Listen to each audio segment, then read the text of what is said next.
Alright, so what I did was I downloaded your Senna Star Guardian. I opened it, I extracted it. I extracted it to my desktop to a folder named this, and this is what came out.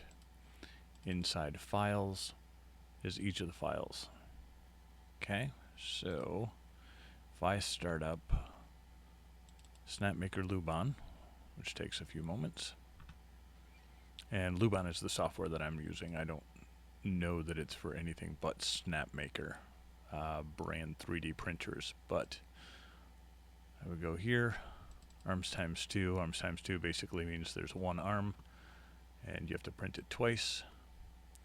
So that's what the completed model will look like. You're going to want supports. Right now it's set to normal, which is good. We're going to do precise and strong.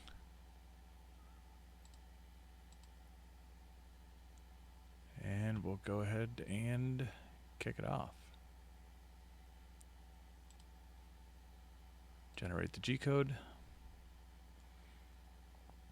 And in red will end up being this piece right here.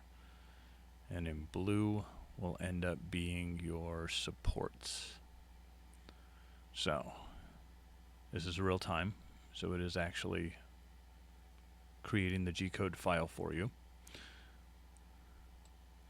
So as you can see, the supports are basically just to get underneath it, make sure that you can actually do something with it, with the overhangs. So that's all that. Then you'll export it. You'll either export it to your workspace or export it to a file. This will be the file. Save. And then I'm just going to copy that file, which is in your folder,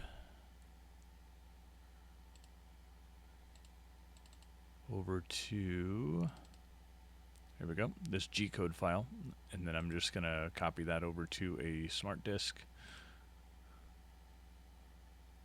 and plug it into the printer and go. And then it is roughly, what, I think 15 hours? Yep, 15 hours, 54 minutes here. So 15 hours and 54 minutes, this should be done. And that's it. That's part number 1.